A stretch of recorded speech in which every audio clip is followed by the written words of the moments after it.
नमस्कार, यहाँलाई कार्यक्रममा हार्दिक स्वागत छ। आजको कार्यक्रममा भने हामीसँग हुनुहुन्छ नेशनल पारा बास्केटबल प्लेयर भरत भिसीज्यू। आउनुहोस् उहाँलाई कार्यक्रममा स्वागत गरौं। भरतजी, स्वागत छ यहाँलाई कार्यक्रममा। हस्, धन्यवाद। आराम हुनुहुन्छ? एकदम आराम छ। कुरा कहाँबाट सुरु गरौं भने भरतजीको जर्नीको बारेमा कुरा गरौं न। कसरी यहाँ पारा बास्केटबल खेलाडी बन्न पुग्नुभयो? मेरो घर चाहिँ जाजरकोट जिल्लाको टाटा भन्ने ठाउँमा, एकदमै दुर्गम ठाउँ हो। त्यो ठाउँमा चाहिँ जन्म भयो।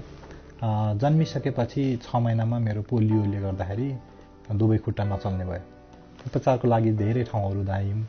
धामी झाँक्रीकोमा गइयो, कालो भाले भन्छन्, बोका चढाउनु पर्ने सबै कुरा गरियो, तर पनि सम्भव भएन। पछि हस्पिटलहरूमा जान थालेँ। हस्पिटल गएपछि चाहिँ चेकअपको लागि प्रयास त गरियो, तर सम्भव हुन गाह्रै थियो। अनि घरमै जाने बस्ने, पढाइको लागि पनि मैले निरन्तरता दिन सकिनँ, किनभने मेरो स्कुल चाहिँ टाढा थियो। घरमै बस्ने, बुवा आमालाई चाहिँ कामहरूमा सघाउने, बस्ने अनि साथीभाइहरूसँग खेल्ने, त्यसरी चाहिँ गर्थेँ। साथीभाइहरूसँग खेल्ने क्रममा चाहिँ मैले भुइँमै बसेर भलिबलहरू खेल्ने, ब्याडमिन्टन खेल्ने, चुङ्गीहरू खेल्ने, त्यस्तो काम गर्थेँ। त्यही गर्ने क्रममा चाहिँ मलाई एकदमै स्पोर्ट्समा इन्ट्रेस्ट लाग्थ्यो त्यतिखेरदेखि नै। कसरी खेल्छन् होला मान्छेहरू भन्ने, आफै भुइँमा बसेर, त्यतिखेर मसँग बैशाखी पनि थिएन, व्हिलचेयर पनि थिएन, घिस्रेरै आफ्नो दैनिकी जीवनयापन चाहिँ गरिरहेको थिएँ। त्यही गर्ने क्रममै हामी उपचारको लागि काठमाडौँ आयौँ। काठमाडौँ आइसकेपछि बनेपा हस्पिटलमा चाहिँ करिब 1 महिनाको बसाइमा उपचारको लागि बसेँ। उपचारमा केही इम्प्रुभ भएन। त्यो पछि त्यहाँको डक्टरले, बनेपाको डक्टरले चाहिँ लखनऊमा कुरा गरौँ, लखनऊमा कुरा गरिसकेपछि केही सम्भव हुन्छ कि भन्ने कुरा गरिसकेपछि लखनऊको डक्टरले चाहिँ के भन्नु भने, कम्मरको उपचार गर्नुपर्ने हुन्छ, ज्यान बाँच्ने सम्भावना पनि नबाँच्ने सम्भावना पनि हुन्छ, र यदि अपरेसन सक्सेस भयो भने चाहिँ मान्छे हिँड्न पनि सक्छ, हिँड्न नसक्ने पनि हुनसक्छ, जे पनि हुनसक्छ, तपाईँहरूले आफैले डिसाइड गर्नु भनेपछि चाहिँ मैले बुवालाई भने, बुवा मलाई उपचार गर्नु पर्दैन, मेरो धेरै खर्च भइसकेको छ, तपाईँहरूलाई गाह्रो पनि हुन्छ, बरु मलाई पढ्ने वातावरण चाहिँ मिलाइदिनुहोस्, काठमाडौँ बसेर म पढ्छु भनेर चाहिँ पढ्ने विचार गरेँ।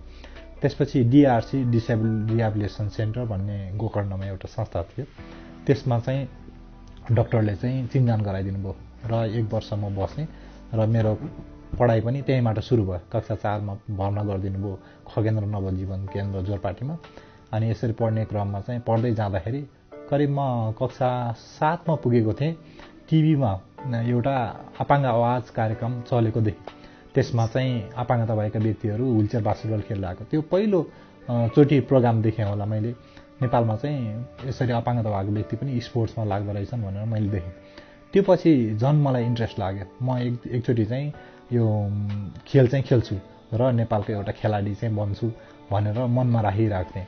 त्यो पछि कार्यक्रम मैले हेर्न पनि पाइनँ, कहाँ हुन्छ के हुन्छ के पनि थाहा थिएन। त्यसपछि एकैचोटि +2 पढ्दै थिएँ। +2 पढ्ने क्रममा चाहिँ एकजना दाइले चाहिँ मलाई भेट्नुभयो। हामी चाहिँ बास्केटबल खेल्छौँ नि भन्नुभयो। त्यसपछि कहाँ खेल्नुहुन्छ भन्दाखेरि चाहिँ जौलाखेलमा खेल्छौँ। जौलाखेल आएँ, म कीर्तिपुरमा बस्ने त्यतिखेर कोठा लिएर। पढ्न चाहिँ म कुमारीपाटी विलियम्समा पढ्थेँ। अनि व्हिलचेयरमा नै कीर्तिपुरबाट जौलाखेल आएँ त्यो इन्ट्रेस्टले गर्दाखेरि। अनि आइसकेपछि चाहिँ त्यहाँ बुढो दाइहरू चाहिँ 2-4 जना चाहिँ खेलिरहेको देखेँ। उहाँहरूले चाहिँ त्यतिन्जेलसम्म चाहिँ एउटा एक्सर्साइजको लागि, इन्टरटेनमेन्टको लागि मात्र खेलिराख्नु भएको रहेछ। त्यसपछि मैले त्यहाँ जोइन गरेँ र रेगुलर ट्रेनिङ चाहिँ सुरु गरेँ त्यहाँबाट। त्यहाँदेखि यहाँको जर्नी सुरु हुन्छ। हजुर। एज अ बास्केटबल प्लेयर तपाईहरूले खेल क्षेत्रमा भएका विभिन्न गतिविधिहरू विभिन्न समयमा सोसल मिडियामा पनि छताछुल्लो हुने गरेका छन्। तपाईहरूले चाहिँ यी विभिन्न कुराहरूलाई कसरी हेरिरहनु भएको हुन्छ? यी विभिन्न कुराहरू सुन्दा कस्तो लाग्छ? त्यसरी मैले जब ट्रेनिङ सुरु गरेँ त्यसपछि चाहिँ होइन, नेपालमा अपाङ्गता खेलकुद चाहिँ पछाडि नै परेको रहेछ भन्ने लाग्यो र अरू टिमहरू छन् कि छैनन् भनेर खोज्न थालेँ। अब हाम्रो टिमलाई चाहिँ बलियो कसरी बनाउने? पहिला त मनोरञ्जनको लागि मात्र खेल्ने भइरहेको थियो। अब यसलाई कम्पिटिसनको रूपमा चाहिँ लाने एउटा नेपाल सरकारको अज्ञान भएर किन नजाने भनेर चाहिँ एउटा कमिटी फर्मेसन गरेँ मैले। आफ्नो सर्कलमा भएका साथीहरूलाई पनि भन्न थालेँ, ल यसरी बास्केटबल खेल्न मिल्दो रहेछ है, हामी खेल्न सुरु गरौँ, जाउला खेलमा एउटा स्पेस छ, त्यो स्पेसमा चाहिँ तपाईँहरूलाई स्वागत छ भनेर साथीहरूलाई जम्मा गर्दै जाएँ। त्यसरी साथीहरू 11-12 जना भइसकेपछि चाहिँ एउटा कमिटी किन फर्मेसन नगर्ने भन्दाखेरि चाहिँ एउटा कमिटी फर्मेसन गरेर ल यो चाहिँ लिगल रूपमा चाहिँ जाउला खेल व्हिलचेयर स्पोर्ट्स क्लब नाम राखौँ, यसबाट चाहिँ अब निरन्तर अगाडि बढौँ भन्दाखेरि चाहिँ साथीहरूले ल हुन्छ भनेर चाहिँ मलाई आज चेयरम्यानको रूपमा जिम्मेवारी दिनुभयो। त्यो पछि चाहिँ मैले जाउला खेल क्लबलाई चाहिँ राम्रो बनाउने, त्यतिखेर हाम्रो 4वटा टिम मात्र थियो नेपालमा, सुरु गऱ्यौँ 5 वर्ष अगाडि। सुरु गरिसकेपछि चाहिँ समस्या आउन थाल्यो, त्यसमा कसैको व्हिलचेयर छैन, बिग्रिरहेको छ होइन, अब कसैलाई आउन जानलाई यातायात खर्चै छैन, जागिर छैन, पढाइ छैन, अनि उनीहरूलाई खेल्नलाई मात्र त समस्या छ। त्यो समस्यालाई कसरी समाधान गर्ने भन्दाखेरि चाहिँ ल ठिक छ, हामी हाम्रो तर्फबाट अरू अर्गनाइजेसनहरूलाई पनि रिक्वेस्ट गरौँ व्हिलचेयर ल्याउनको लागि र खेल्दै जाऊँ, त्यसपछि विकास गर्दै जाउँला भन्दाखेरि हुन्छ भन्ने कुरा भयो। त्यसपछि खेल्ने ठाउँको लागि पनि हामीले सेन्ट जेभियर्स स्कुललाई रिक्वेस्ट गऱ्यौँ, उहाँहरूले चाहिँ एकदम पोजिटिभली लिनुभयो र खेल्ने स्पेस दिनुभयो। हामीले चाहिँ रेगुलर ट्रेनिङ अहिले 5 वर्ष भयो हामी त्यहीँ रेगुलर ट्रेनिङ गर्छौँ, व्हिलचेयरहरू पनि उपलब्ध भएको छ। त्यो सँगसँगै साथीहरूलाई चाहिँ म आफू पनि पढ्दै थिएँ र साथीहरू पनि पढेको भेटेँ, ल हामी पढ्दै पनि जाऊँ, काम पनि गर्दै गरौँला, खोज्दै गरौँला भन्ने त्यही स्पोर्ट्स मार्फतबाट चाहिँ मैले सुरुमा एउटा त्यही स्पोर्ट्स सेन्टरकै लागि जब भ्याकेन्सी रहेछ त्यसमा अप्लाई गरेको थिएँ, अनि साथीहरूलाई पनि अप्लाई गर्न लगाएँ। अहिले करिब हामी 90% प्लेयरहरू चाहिँ कुनै न कुनै रोजगारमा चाहिँ आबद्ध भएर चाहिँ गइरहेछौँ। त्यसले गर्दाखेरि के भयो भने अपाङ्गता भएका व्यक्तिहरूलाई चाहिँ इकोनोमिक इम्पावरमेन्ट भयो भने चाहिँ त्यो साना साना समस्याहरूलाई चाहिँ हामी बिर्सिँदै जाँदो रहेछौँ कि त्यो स्ट्रगलहरू गर्ने कुराहरू भए हामी चाहिँ एडप्ट गर्दै गयौँ र अहिलेको अवस्थामा हाम्रो खेलाडीहरू एजुकेटेड पनि छन्, जब होल्डर पनि छन्, अनि ती समस्याहरूलाई चाहिँ अब भौतिक रूपमा चाहिँ समस्या फिजिकल इन्फ्रास्ट्रक्चर चाहिँ एक्सेसिबल नभएको ठाउँमा चाहिँ हामी गएर व्हिलचेयर बास्केटबल देखाउने र अपाङ्गता भएका व्यक्तिहरूले पनि खेल्न सक्छन् है भनेर चाहिँ त्यसरी दृष्टिकोण र त्यो व्यवहारहरूलाई चाहिँ परिवर्तन गर्नको लागि चाहिँ हामीले रेगुलर अगाडि बढिरह्यौँ। हामीलाई सुरुमा जाउला खेलमा चाहिँ अपाङ्गता भएका व्यक्तिहरू व्हिलचेयरमा हिँडेको देख्यो भने चाहिँ ट्याक्सी ड्राइभरहरू हुनुहुन्थ्यो, अरू मान्छेहरू पनि देखेर हाँस्ने, अनि यिनीहरूले के गर्छन् होला भन्नुहुन्थ्यो। अहिले चाहिँ एटलिस्ट हामी 5 वर्ष लाग्यो यो परिवर्तन गर्नलाई उनीहरूको सोचाइ। अहिले चाहिँ यिनीहरू व्हिलचेयर बास्केटबल खेलाडी हुने एउटै ठाउँमा हामीले जुन खेल खेल्छौँ त्यही खेल्ने ग्राउन्डमा नै उनीहरू पनि खेल्छन्। यिनीहरूको गेम त रमाइलो हुन्छ नि, हेर्न जाऊँ न भनेर एटलिस्ट सेन्ट जेभियर्ससम्म पुग्नुहुन्छ कि। तपाईँले पनि भन्नुभयो विभिन्न समस्याहरू छन्, कतिजनासँग व्हिलचेयर थिएन, धेरै समस्याहरू थिए र तपाईँहरूले यो समस्याहरूलाई निराकरण गर्नका लागि भनौँ या कम गर्नका लागि तपाईँहरूले कसरी म्यानेज गर्नुहुन्छ, कसरी व्यवस्थित गर्नुहुन्छ यी कुराहरूलाई, र तपाईँहरूलाई बास्केटबल फेडरेसनले भनौँ या गभर्मेन्टले भनौँ कहाँबाट कसरी फन्डहरू उपलब्ध हुन्छ, कसरी तपाईँहरूले कसरी व्यवस्थापन गर्नुहुन्छ यी सबै कुराहरू? हामीले अब यो समस्या आउने बित्तिकै अब फन्डै खोज्नुपर्छ, हामीलाई पैसै चाहिन्छ भन्ने कुरा होइन। उनीहरूको अर्गनाइजेसनले हाम्रो अर्गनाइजेसनलाई के सपोर्ट गर्न सक्छ, जस्तो कि व्हिलचेयर दिने संस्था हाम्रो एनआरएसटी भन्ने संस्था थियो अनामनगरमा, उनीहरूले चाहिँ व्हिलचेयर उपलब्ध गर्छ नेपालमा। उनीहरूसँग चाहिँ कोअर्डिनेसन गरेर ल हामीलाई बास्केटबल खेलाडी पनि छौँ र क्लब पनि दर्ता गरिसकेका छौँ, हामीलाई व्हिलचेयरको आवश्यकता पऱ्यो भने उहाँहरूले आएर एसेसमेन्ट गरेर मेजर गरेर चाहिँ हामीलाई व्हिलचेयर उपलब्ध गराउनुहुन्छ।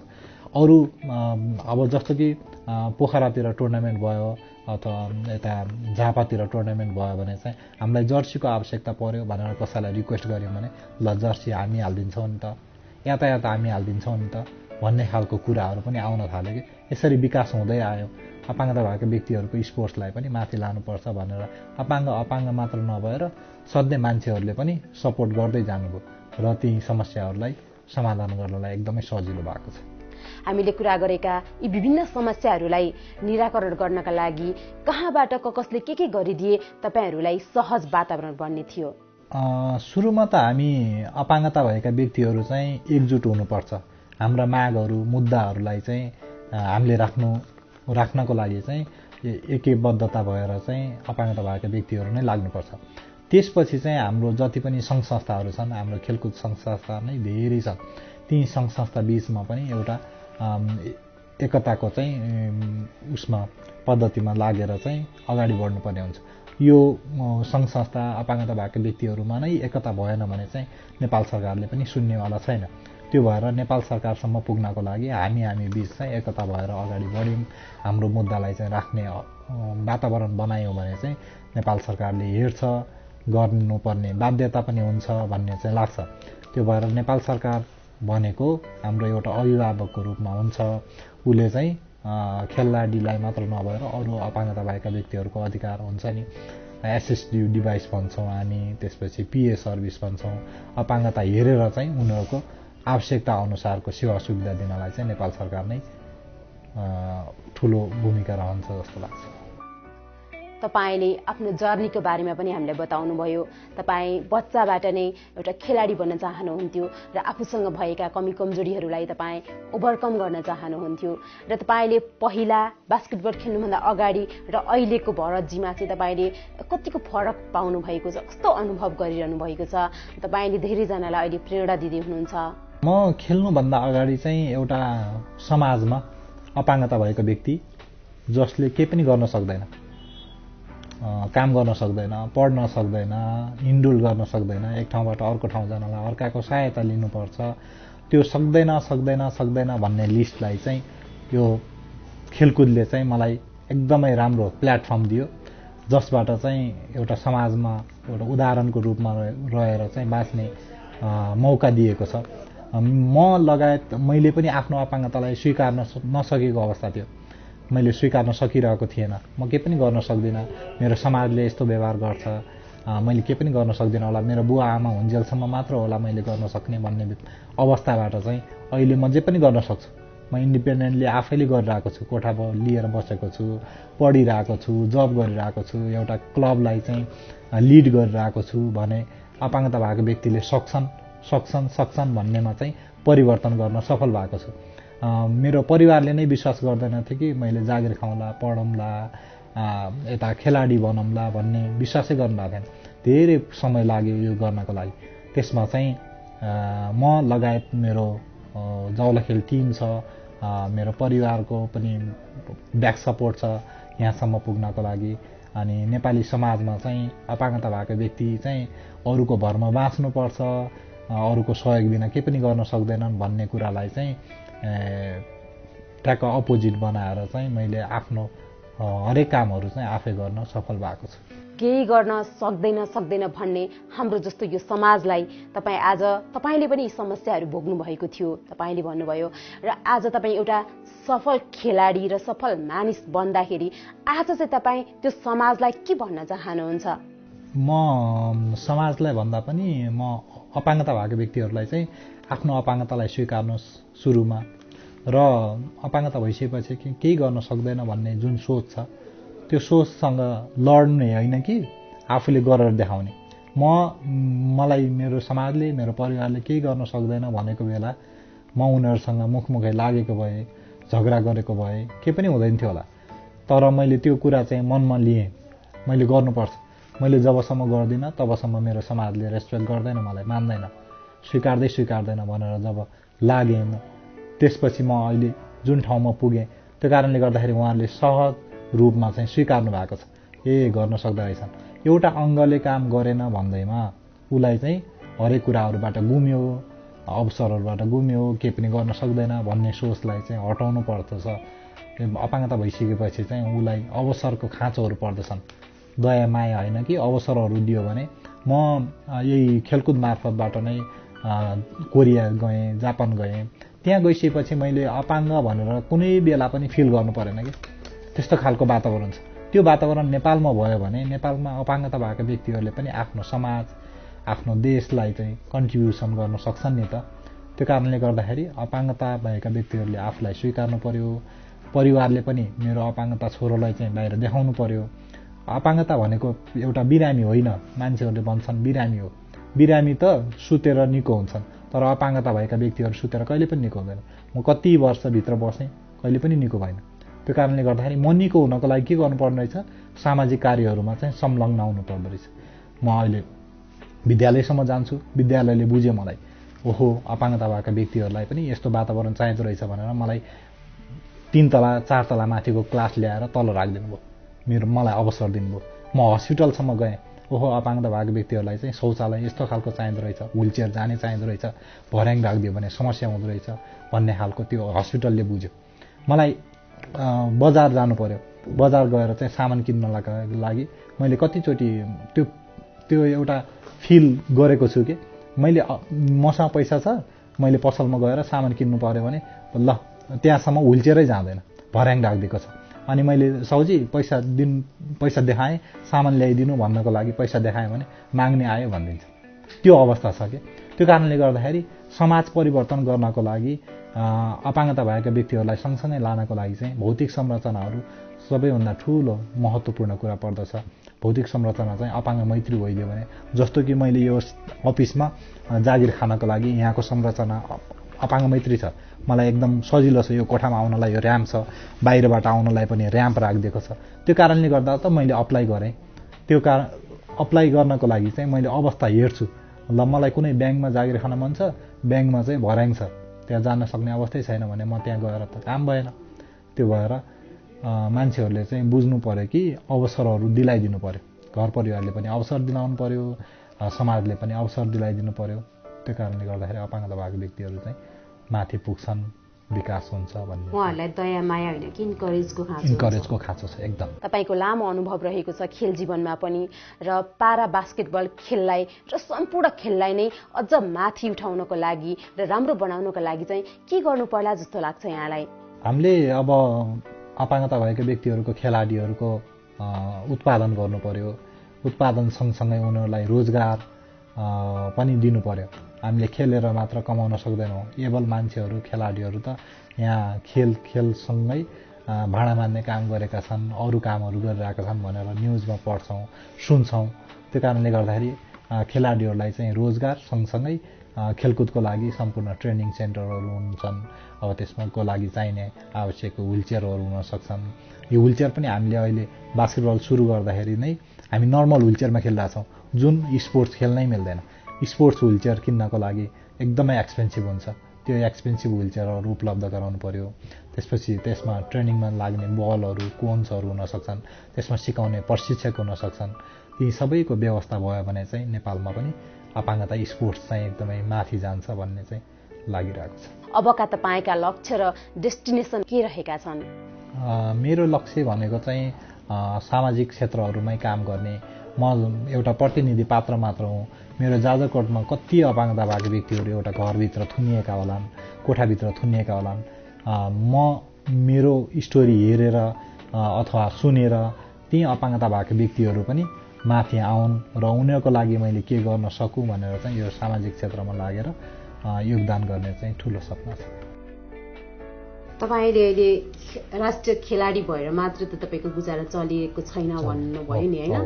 किनभने तपाईँको हामी जहाँ आज सुटिङ गरिरहेको छौँ तपाईँको अफिस हो यो, तपाईँ यहाँ काम गर्नुहुन्छ। हजुर, म यो स्वावलम्बन जीवन पद्धति केन्द्र ललितपुर भन्ने संस्थामा चाहिँ डिपिओ कोअर्डिनेटरको रूपमा काम गर्दैछु। बिहान चाहिँ पढ्न जाने, दिउँसो अफिसमा काम गर्छु र बेलुका साथीभाइहरूसँग चाहिँ जवला खेलमा चाहिँ व्हिलचेयर बास्केटबल ट्रेनिङ। र यहाँले सोसियोलोजीमा मास्टर डिग्री गर्नुभएको छ र काम पनि यहाँले बारम्बार अहिले इन्टरभ्यूकै क्रममा पनि म सामाजिक काम गर्न चाहन्छु, यस्तो गर्न चाहन्छु भन्नुभएको छ। यहाँले जुन कुराहरू भोग्नु भएको छ, जुन सपोर्ट पाउनु भएको छैन, यी विभिन्न कुराहरू गर्नका लागि तपाईँलाई यो काहीँ न काहीँबाट केही न केही कि त धेरै ठुलो ठक्कर खानुपर्ने हुन्छ, होइन? यो कसरी तपाईँलाई यो प्रेरित कसरी हुनुभयो? अनि यो सामाजिक कामतिर लाग्नुमा तपाईँको केही स्टोरी छ? मैले सुरुमा भने मलाई जुन समाजले लगाएका कुराहरू, बोलिने शब्दहरू थिए, ती शब्द अनि परिवारले के पनि गर्न सक्दैन कि मेरो छोराले भन्ने एउटा आमा बुवामा पनि एउटा शङ्का थियो। त्यो शङ्कालाई चाहिँ पुरा गर्नको लागि मैले जुन दुःख गरेँ, ती दुःखले गर्दाखेरि नै म आजसम्म यहाँ पुग्नलाई चाहिँ सफल भएको छु। मेरो मेहनत, मेरो परिश्रम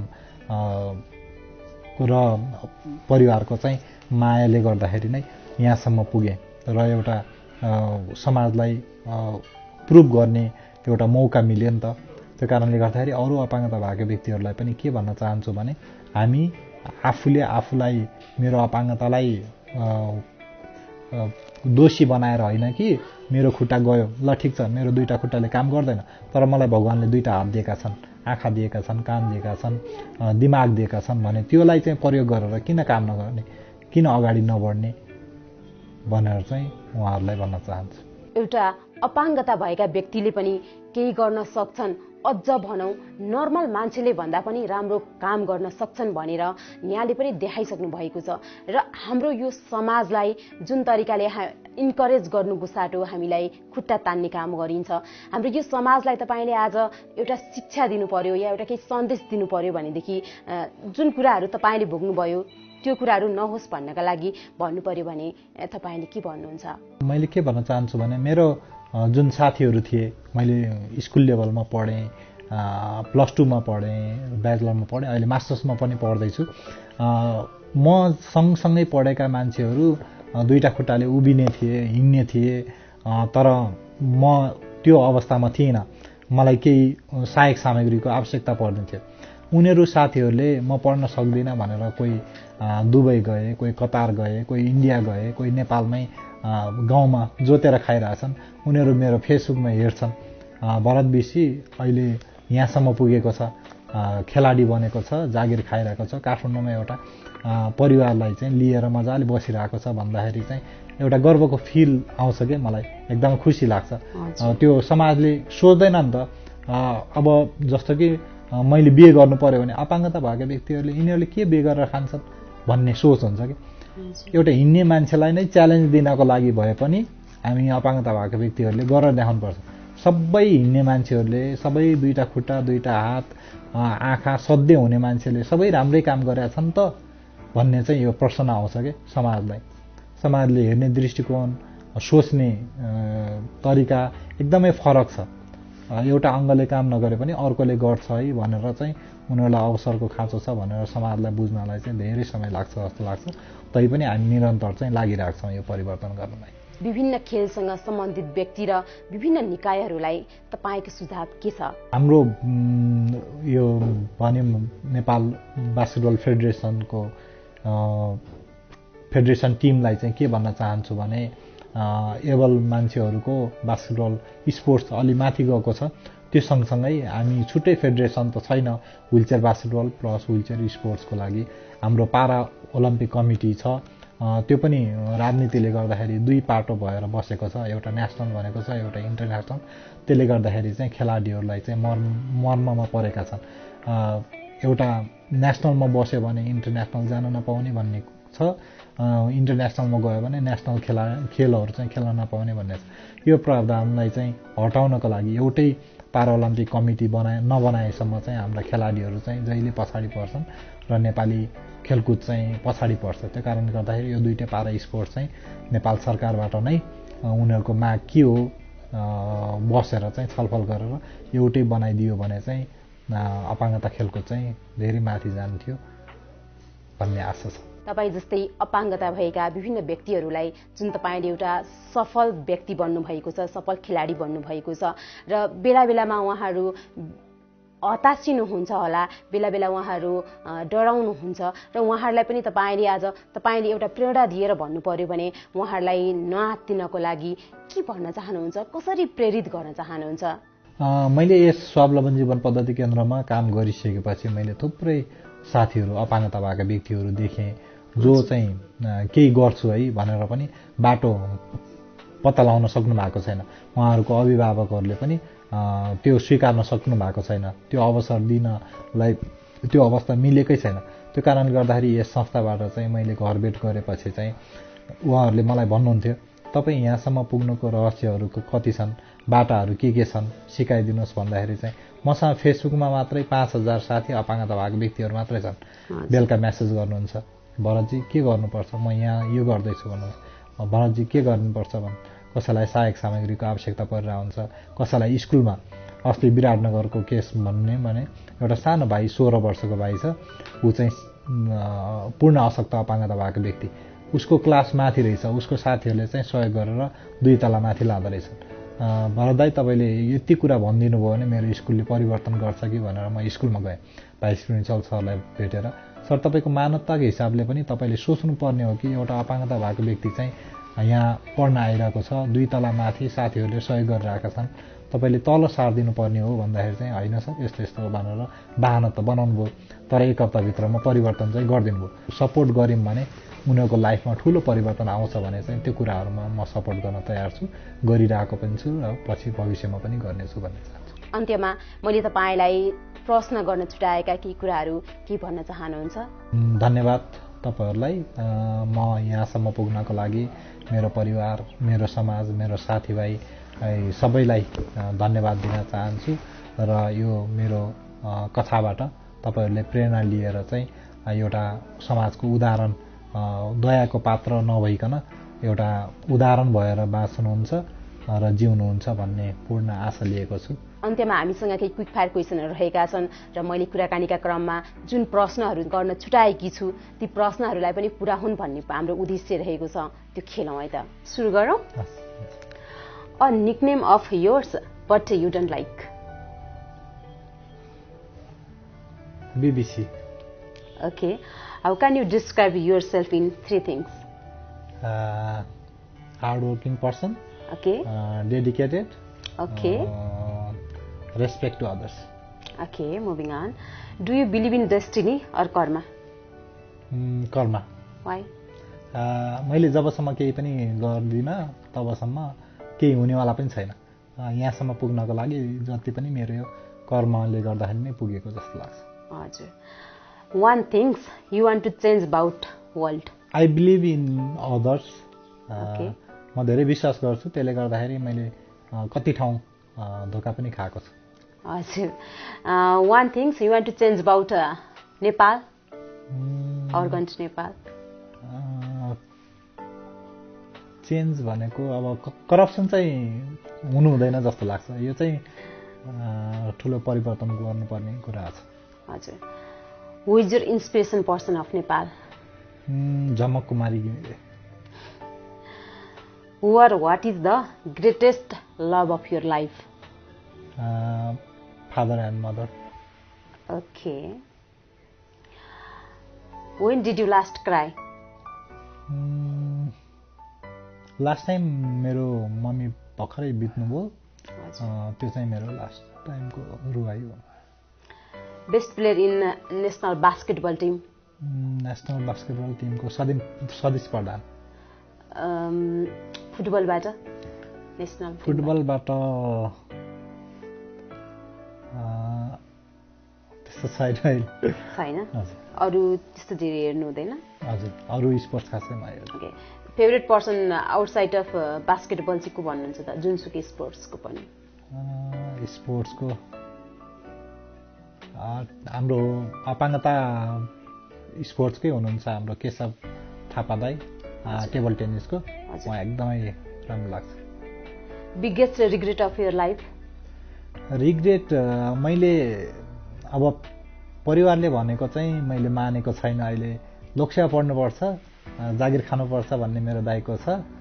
त्यसमा चाहिँ अलिकति अहिले चाहिँ सामाजिक क्षेत्रमा जति नै गर्दा पनि नहुने रहेछ भन्दाखेरि चाहिँ अहिले अलिक रिग्रेट फिल चाहिँ हुन्छ। बेलैमा मैले लोकसेवा गरेको भए चाहिँ अहिले अफिसर हुन्थ्यो होला, एउटा लाइफ छुट्टै खालको हुन्थ्यो होला भन्ने चाहिँ लाग्छ। बेला बेला पश्चाताप लाग्छ। हजुर। अघि तपाईँले करप्सनको कुरा गर्नुभएको थियो होइन? नेपालमा भ्रष्टाचार नियन्त्रण गर्नको लागि के गर्नु पर्ला? 2वटा उपाय यहाँले भन्नु पर्यो भने त्यो सुझाव सायद हुनसक्छ, सम्बन्धित व्यक्तिले सुन्न सक्नुहुन्छ। के भन्नुहुन्छ? करप्सन कमी गर्नको लागि चाहिँ हामी सरकारलाई दोष दिन्छौँ होइन, सरकारी जागिरीलाई दोष दिन्छौँ। हामी इन्डिभिजुअल चाहिँ हरेक क्षेत्रमा, प्राइभेट सेक्टर होस्, सोसियल सेक्टर होस्, इकोनोमिक सेक्टर होस् अथवा जहाँसुकै मान्छेले पनि आफूले आफ्नो तर्फबाट एकदमै फेयर काम गऱ्यौँ भने चाहिँ कम हुन्छ जस्तो लाग्छ। यो कसैलाई दोष दिएर यसले गरिदिएर नेपाल सरकारले मात्रै करप्सन रोक्छु भनेर सम्भव छैन। हामी क्विक फायर राउन्डमा छ, त्यो लामो एन्सर भयो। What is your greatest fear? Fear त्यस्तो छैन, इम्पोसिबल भन्ने कुरै छैन, त्यो भएर मलाई त्यस्तो डर केही पनि लाग्दैन। ओके। यहाँको सबैभन्दा ठुलो सपना के रहेको छ जीवनको? मेरो सपना अपाङ्गता भएर पनि केही गरेन भन्ने मान्छेहरूको लागि चाहिँ होइन, यसले गर्यो, यतिसम्म गरेको छ भनेर चाहिँ त्यो प्रुभ गर्ने नेपालको स्पोर्ट्स इन्डस्ट्रीका कुनै पनि 2वटा नियम कानुनहरू यहाँले परिवर्तन गर्नु पर्यो या केही गर्नु पर्यो भने के गर्नुहुन्छ? सुरुमा त डिसेबिलिटी स्पोर्ट्समा बजेटको कमी छ, त्यो बजेट उपलब्ध गराउनुपर्छ। अर्को कुरा भनेको यो सङ्घ संस्थाहरूलाई चाहिँ युनाइट गरेर चाहिँ नीति नियमहरू बनाउनुपर्छ। हस्, यहाँको यो अमूल्य कुराकानी र यहाँको समयको लागि यहाँलाई धेरै धेरै धन्यवाद। Thank you. हस् त, आजको लागि भने भरतजीसँगको यो कुराकानी सँगसँगै हाम्रो कार्यक्रमको समय सकिसकेको छ। हामीहरूको नयाँ एपिसोडमा नयाँ व्यक्तित्व सहित उपस्थित हुने नै छौँ। तबसम्मको लागि मेरो इन्टायर टिम सहित म पनि बिदा चाहन्छु। नमस्कार।